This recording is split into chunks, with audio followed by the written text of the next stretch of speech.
Testing, 1, 2, testing. See if the fan's really loud in this clip. Alright y'all, welcome back. Josh here with Josh's Lawn and Landscape. As you can see, I'm in the shop, so that can only mean one thing. I'm working on something. Don't worry, it's just maintenance this time. So I want to thank all my new subscribers and say welcome. I haven't gotten any notifications as to exactly who it was, but I've seen the numbers go up a little bit. So welcome to the channel. Appreciate y'all taking time to subscribe and support it. Always appreciate it, so I want to let that be known. Also want to thank everybody who has watched and commented on recent videos. Always enjoyed the interaction. I am behind on some comments from the last 2 videos, so in reference to the previous video, I have ordered a tune-up slash rebuild, whatever you want to call it, tune-up kit for the SRM 225. So I can get the whole kit for about 20 bucks on Amazon, and it's the carburetor, fuel lines, primer bulb, spark plug, air filter, all that stuff. So I actually went by the local Ace Hardware store where they sell Echo to see if they had one, and the mechanic that actually works in the back, I was just asking him if maybe even he had the parts, and he actually recommended going online and buying one of those kits. It would be much cheaper and to get everything all in one. So that's what I did. It's on the way. It's supposed to be here middle of the week. So it's over there. That one there, the second one, hanging on the wall. So, but the primary purpose of this video is the 50-hour review and maintenance on the SCAG VRide 2. So let me get the camera turned around and we'll check out the hour meter, and I'll let you know what all's going on. So hold on 1 second, be right back. Alright, so you can see I've got the VRide in here already, and I got it up on the ramps. I got the jack in the front, kind of getting it leveled up so that I can get the oil pan under the back. I've kind of disassembled it a little bit already. I've taken the pulley cover panel off here. That's this piece. You see I got the pad, and then the kick plate that goes here is right there. So pretty quick to disassemble. Is take the pad off by loosening the knees on each side, just 2 of these, lift it up off of there. There's 2 these rubber nuts that go on there to hold the kick plate on. Take those off, and then the 2 bolts that hold on this panel that go down in the front 2 slots. So got it disassembled. I've already sharpened 2 sets of blades. I'm gonna put 1 set on, and then I'll have another set ready to go, and we'll see what these look like when I get them off of here. I actually haven't looked at them in the last day or so, but don't know how good a shape they'll be in. So, and I got oil change stuff here. I ordered on Amazon. I've got a 6-pack of these filters. So this is the first one out of the 6-pack, and then I got a 12-pack case of the Kawasaki 1040 engine oil. So that's that. And before I get too much further, we are at 52.9 hours. So it tripped 50 kind of early yesterday, and so I didn't get any footage. Actually my oldest daughter was with me out and about, so she did a good job. She rode the Z-Track most of the day. But so let's get into the review part. It's pretty simple on the maintenance side. You've got your I think it's 10 millimeter fitting here that you can loosen. There's a tube that goes down right there, you can see it, so you can slide your oil pan right up against underneath and let it drain out the bottom. Filter is very accessible here, no problem. So, and as I say, 2-quart oil change, I'll be doing that, and I'll probably take the air filter out and just kind of lightly blow it out a little bit. So that'll be the maintenance side. On to my review. So let's go over, let's see, one thing I don't like, and I'll say one thing that I'm not a fan of, but it's not a big problem. So obviously, any of you see my videos, you know what I don't like. I do not like these caster wheels. I've even had to do it in a driveway that had some ripples and stuff in it, and it'll, if you're going along and the least little bit of shimmy, when one of these comes up off the ground, it wants to kick and spin, and then the edges catch and kick around. Even when I'm mowing grass, which is only like probably half a full speed, so probably in that 5 mile an hour, 6 mile an hour range, which is not crazy. With my quick track, never had an issue with it, so I want to note that. But it had the, I guess you want to call it, kind of rounded casters like on the Z-Track. Somebody had commented on the previous video that I made about these that they felt sure that I was going at a pretty good rate of speed. So it is worse if you're, say, traveling, trying to transport top end across a yard that's got some bumps in it. But at mowing speed, and y'all seen some of the stuff I mow, I'm not mowing wide open. So like I said, in that 5 to 6 mile an hour range, these things, if there's any ridges or drops in the yard, will start kicking all kinds of directions. And if they catch a patch of dirt, they will actually kind of dig in and kind of rut where they catch at. So not the biggest fan of these. SCAG might be something for you to change. Just my point of view. So one thing I'm not the biggest fan of is the 9.5 inch tires. And I know somebody's gonna come in the comments and say, well, you can swap those for 12 inch wide tire and wheel. So I've been over that before.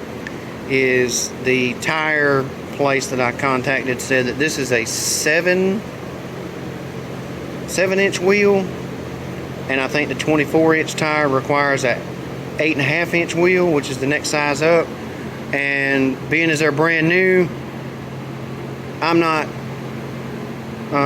taking these off and spending $125 a wheel and $100 a tire or whatever it might be just to replace these.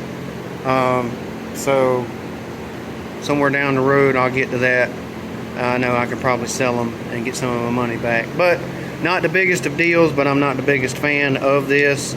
I think maybe they should already come with a 12 inch wide tire, or maybe even an 11. I know some you can get like an 11 inch wide in certain sizes. Now that might be a little shorter. It might be a 23 by 11, because this is a 24 inch high wheel. But other than that, not a lot of issues to speak of. So just other things about it. Y'all know the Velocity Plus deck. It does a really good job. Good cut. This time of the year, you're pretty much double cutting 90% of stuff around here with my yards, because they're pretty much bi-weeklies. But this still does a good job. The old wash and wax, Ronaldo's favorite. Shout out to Ronaldo again over at Big Sons. Shout him out a lot. But I know he's all about that wash and wax. He likes to hear about it. So things I like, again, ease of maintenance. Everything is accessible. You've seen me with the panels off. Oil filter, all of it's right here. Drain on the side. I still feel like I need to adjust the deck a little bit. I did tighten up the two front hanger chains a little bit, just to kind of get them snug. But I feel like they might still be off just a tad, but not extremely noticeable. So I will get something I will get to. But ease of maintenance, like I said, everything's highly accessible and very comfortable on the platform. Very little fatigue from standing most of the day for me. Very comfortable pad here with the bolstering on the sides. So I really like that. Much thicker pad than was on my Quick Track, if y'all remember that one. I think Jeff over at Jeff's Lawn and Landscape, I seen a trailer setup of his. I believe he's got a Quick Track. I'm not sure if it's the 48 or the 52, but and I'm not knocking the Quick Track at all. If I hadn't had some of the issues I had with that mower, again being it was used, I would probably still have it, no doubt. It was getting the job done big time. And I'll be honest, had they had a new 52-inch Quick Track available with the Kawasaki carbureted engine, I may very well have bought it. So, but, and having said that, I'm digging the VRide. So, I really like the deck height, raise and lower arm here versus the old kind of quick pull to release style that was on the Quick Track. Easily accessible pin setting here for your height, and just slides in, slides out right there. Just flip it up, pull it out, set your height, drop it. I think it's an 8-gallon fuel tank, so I got a little more fuel capacity there. I think they might need to add a different setup for the spring, because this deck, even not being attached to the motor, this deck seems heavier to lift and drop than the deck that was on the Quick Track that had the motor on it, which I know, again, I know it's thicker across the top, but I still think that can be helped with the spring assist. So very minimal greasing to be done on this. You've got been over this twice, I think, because I had to go back and add some, but you've got your 3 spindles that have the zerks in the side, and then you've got the 2 out front here, 2 on the back of the deck, so there's 1 on the other side there, and then the 2 that they hid on the deck supports in the back, 1 there and 1 there. So and then everything's accessible. You've got a hydraulic drain hose here for when you need to if you need to change your hydraulic fluid, a hydraulic reservoir right there. Easily accessible, everything here. The Tiger Eye is awesome, highly visible at all times, and so yes, I know my service light's not blinking, but y'all know how I do my maintenance. I do it even a little more so than what's manufacturer specs are. So that's just me, old school. Easily accessible on the parking brake, forward, back, throttles right here, drivable with 1 hand, PTO, ignition, choke.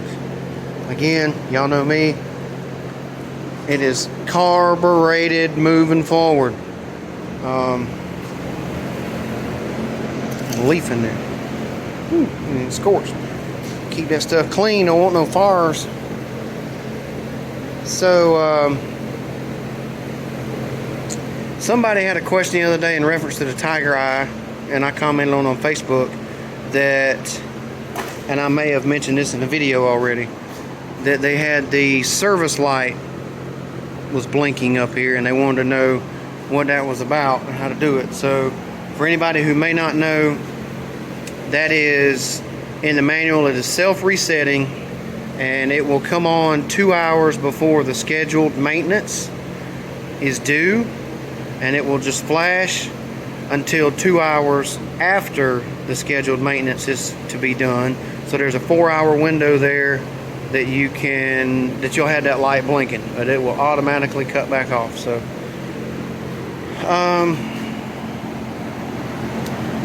The Kawasaki has got good power to it so far. Again, carbureted, 24 horsepower. I would like to see this machine. I mean, I wish some manufacturers would be a little more open with the options for like the build your own. Because like you want to build your own mower, but you've literally got only the 2 engine options that that they have on the mower. It's like, well, I can just buy one or the other. That's not building my mower. So just my opinion. But I would like to see this machine with more carbureted options. I know now EFI is the big thing, the 37 Vanguard, the 38.5 Cowie, which is EFI, and you've got this option. But I would like to see an 850 or even the 1000 carbureted. I know they got the 1000 EFI, but I would like to see one of those engines probably, or even the 921, the FX 921, which is a 31 horsepower carbureted Kawasaki, would be another great option for this. So SCAG, if you're listening, new owner here, just voicing my opinion. Solid built machine all the way around, easy to maintain, as I've mentioned. Everything is visible, accessible. Battery box here, no problems. Just lift up, drop it down. Let's see, anything else I'm leaving out? So, love to cut, good comfortable mower to ride, very sturdily built. Again, my only drawback, these caster wheels can be a pain. Like, they will literally catch ridges in the grass and cause the front of the mower to jerk back and forth. And you know, if you're trying to lay straight lines down, you know, that could be a little aggravating. That's my thoughts on it. If there's anything I left out that y'all want me to voice my opinion on, just let me know.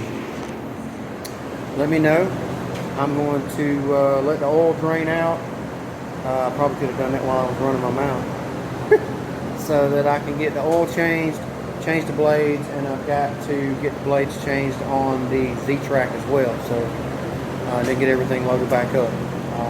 Catching back up a little bit, but still very busy. I had somebody else today text me and message me about some more irrigation work. So I've got one to do, looking at another one, and now I've got another one to possibly look at. So y'all let me know if y'all would really like to see more irrigation stuff on here. The last video I did, which it was not my greatest, but didn't get a lot of views initially. So, but I may do a follow-up to that because it's the same yard down the road, maybe even this week, depending on how things go. But just still got a whole lot of stuff going on. Family medical stuff with my parents and in-laws, child care stuff, my other job. It's kind of the end of the financial year for that, so there's a lot of changeover stuff going there. So just a whole lot of stuff going on, but thankful for it. Keeps me busy, keeps me out of trouble. But y'all let me know y'all's thoughts on the VRide and any additional items you may want me to cover. If there's something I didn't mention about it, just making sure before I completely shut this one down. I don't think I did forget anything. That should be it. So I will probably do a video on the deck leveling when I get to that point, so that'll be something maybe coming down the road. Again, I appreciate all the support for the channel, comments, likes, views. Always want to say that that's greatly appreciated, and just let y'all know that. So I never want that to go unsaid. As I'm saying, a lot of videos, the channel wouldn't be what it is, and probably wouldn't be worth the time in some cases without y'all. So thank y'all, and as always, y'all be safe, be kind, be blessed, and I'll catch y'all on the next one. Thanks, everybody.